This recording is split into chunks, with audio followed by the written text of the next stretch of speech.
ओम गणेशाय नमः। आप सभी का भक्ति चैनल पर हार्दिक स्वागत है। आप समस्त माताओं बहनों को सकट चौथ की हार्दिक शुभकामनाएं। आज सकट चौथ के दिन आप सभी सुने चौथ माता की कथा, साथ ही सुनेंगे विघ्नहर्ता श्री गणेश जी की कथा। आज सकट चौथ यानी गणेश जी का व्रत है। आज के दिन महिलाएं अपनी संतान के लिए व्रत रखती हैं और पूरे दिन निर्जल रहकर व्रत करती हैं। रात को चांद के आने पर व्रत खोलती हैं। इस दिन गणेश जी और माता चौथ की पूजा की जाती है। ऐसा कहा जाता है कि सकट चौथ का व्रत करने से संतान को लंबी आयु मिलती है और उनके संकट टल जाती हैं। आप सुनिए चौथ माता की कथा। एक शाहूकार और एक शाहूकारनी थे। वह धर्म और पुण्य को नहीं मानते थे, इस कारण उसके कोई भी संतान नहीं थी। एक दिन वह अपने पास की पड़ोसन के घर गई। उस दिन सकट चौथ था और वह पड़ोसन सकट चौथ की पूजा करके कहानी सुन रही थी। शाहूकारनी ने पड़ोसन से पूछा कि तुम क्या कर रही हो? तब पड़ोसन बोली कि आज चौथ का व्रत है, इसलिए कहानी सुन रही हूँ। तब शाहूकारनी बोली कि चौथ के व्रत करने से क्या होता है? तब पड़ोसन बोली कि इसे करने से अन्न धन सुहाग पुत्र सब मिलता है। तब शाहूकारनी ने कहा कि यदि मेरा गर्भ रह जाए तो मैं 1.25 सेर तिलकुट करूंगी और चौथ का व्रत करूंगी। श्री गणेश भगवान की कृपा से शाहूकारनी को गर्भ रह गया तो वह बोली कि मेरे लड़का हो जाए तो मैं 2.5 सेर तिलकुट करूंगी। कुछ दिन के बाद उसका लड़का हो गया और वह बोली कि हे चौथ भगवान, मेरे बेटे का विवाह हो जाए तो 5.25 सेर का तिलकुट करूंगी। कुछ वर्षों के बाद उसके बेटे का विवाह भी तय हो गया और उसका बेटा विवाह करने चला गया, लेकिन उस शाहूकारनी ने तिलकुट नहीं किया। इस कारण से चौथ देव क्रोधित हो गए और उन्होंने फेरे से उसके बेटे को उठाकर पीपल के पेड़ पर बिठा दिया। सभी वर को खोजने लगे पर वह नहीं मिला। हताश होकर सारे लोग अपने अपने घर पर लौट आए। उधर जिस लड़की से शाहूकारनी के लड़के का विवाह होने वाला था, तो वह अपनी सहेलियों के साथ गणगौर पूजने के लिए जंगल में दूब लेने गई।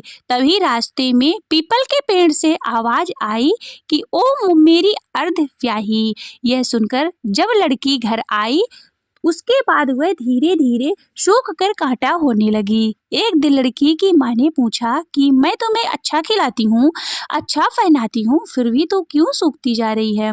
ऐसा क्यों? तब लड़की अपनी माँ से बोली कि वह जब भी दूब लेने जंगल जाती है तो पीपल के पेड़ से एक आदमी बोलता है कि ओ मेरी अर्धव्याही। उसने मेहंदी लगा रखी है और सेहरा भी बांध रखा है। तब उसकी माँ ने पीपल के पेड़ के पास जाकर देखा, यह तो मेरा जवाई ही है। तब उसकी माँ ने जवाई से कहा कि यहाँ क्यों बैठे हैं? मेरी बेटी को अर्धव्याही कर दी, अब क्या लोगे? शाहूकारनी का बेटा बोला कि मेरी माँ ने चौथ का तिलकुट बोला था लेकिन नहीं किया, इसलिए चौथ माता ने नाराज होकर यहाँ बिठा दिया है। यह सुनकर उस लड़की की माँ शाहूकारनी के घर गई और उससे पूछा कि तुमने सकट चौथ का कुछ बोला है क्या? तब शाहूकारनी बोली कि तिलकुट बोला था। उसके बाद शाहूकारनी बोली कि मेरा बेटा घर आ जाए तो 2.5 मन तिलकुट करूंगी। इससे श्री गणेश भगवान प्रसन्न हो गए और उसके बेटे को फेरे में लाकर बिठा दिया। बेटे का विवाह धूमधाम से हो गया।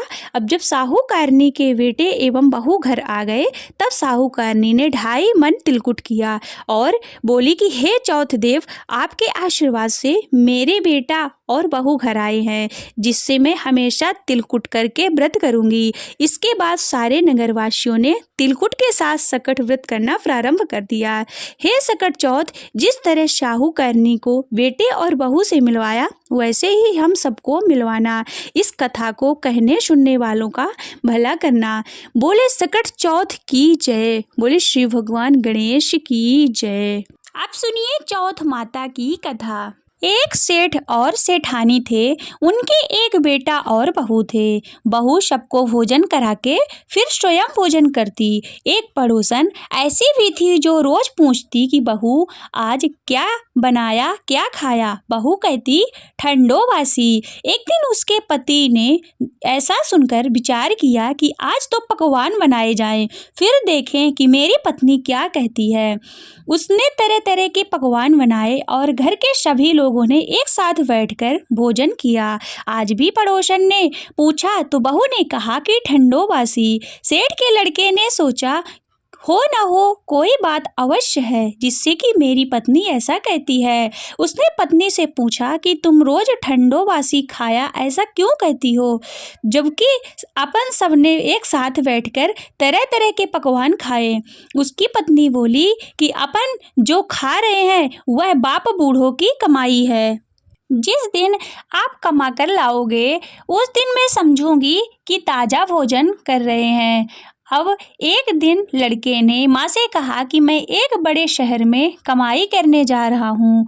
माँ बोली कि बेटा अपने पास इतना धन है कि खाया नहीं खुटेगा। माँ के मना करने पर भी बेटे ने स्वयं कमाने का दृढ़ निश्चय कर लिया और जाते समय पत्नी से कहा कि मैं जब तक कमाकर बहुत सा धन लेकर न आऊं तुम चूल्हे की आग मत बुझने देना। फिर एक दिन चूल्हे की आग बुझ गई तो वह मन ही मन घबराने लगी, कहीं मेरे पति पर संकट तो नहीं आन पड़ा, जल्दी से पड़ोस में से आग लाकर चूल्हे में रख दूं।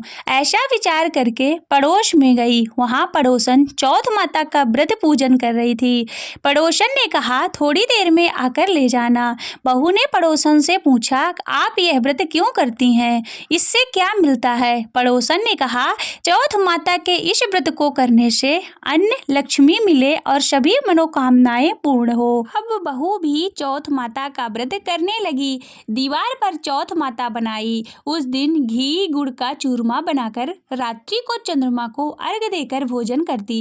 ऐसा करते करते बहुत दिन हो गए। चौथ माता ने उस बहू के पति को सपना दिया, साहूकार का बेटा तू जागे कि सोवे, तेरी पत्नी बहुत याद कर रही है, घर जाकर उसकी चिंता मिटा दे। तू दुकान खोलकर कंकु केसर का पगल्या बनाकर बैठ जाना, आज तेरा हिसाब किताब चुकता हो जाएगा। अब तो चौथ माता ने कहा था वैसा ही हुआ। उसने घर जाने की तैयारी की और गाड़ी भर के धन दौलत लेकर चल दिया। रास्ते में एक बड़ा सा नाग फन फैलाए बैठ गया और कहने लगा आज तो मैं तुझे डसूंगा छोड़ूंगा नहीं, आज तेरी आयु पूरी हो गई है। सेठ के लड़के ने कहा आज चौथ माता ने मुझे सपना दिया है, मैं तो पत्नी से मिलने जा रहा हूँ, वहाँ मेरी पत्नी बहुत चिंता कर रही है, मैं उससे मिलकर जरूर आऊँगा। तब तुम मुझे डस लेना। नाग ने कहा कि तुम शपथ पूर्वक कहकर जाओ तो मैं तुम्हें जाने दूंगा, परंतु लौटकर नहीं आए तो तुम्हारे घर आकर तुम्हें डस लूंगा। इस प्रकार सर्प को वचन देकर वह अपने घर पहुंचा। वहां सभी से हंसी खुशी से मिला और भोजन करने उदास होकर बैठ गया।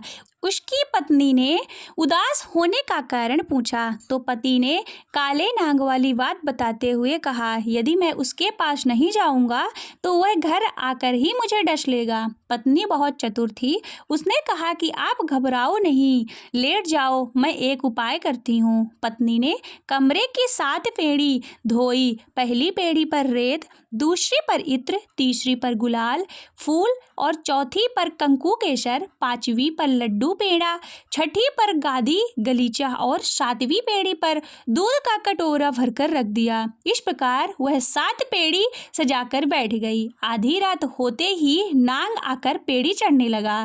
पहली पेड़ी पर रेत में लौट गया और कहने लगा कि सेठ की बहू ने तो आराम तो बहुत दिया, पर बचनों से बंध कर आया हूँ तो डसूंगा अवश्य। इसी प्रकार 7 पेड़ियों पर नाग आराम करता हुआ कहता हुआ कि डसूंगा जरूर कमरे में जाने ही वाला था कि चौथ माता ने विचार किया कि मैं इसे नहीं बचाऊंगी तो संसार में धर्म कर्म और व्रत पूजा को कौन मानेगा। अब तो गणेश जी, चंद्रमा जी और चौथ माता ने उसे बचाने का विचार किया। चंद्रमा ने उजाला किया, चौथ माता ढाल बनी और गणेश जी ने तलवार लेकर नाग को मार दिया और ढाल से ढक दिया। अब बहू भी थकी हारी सो गई।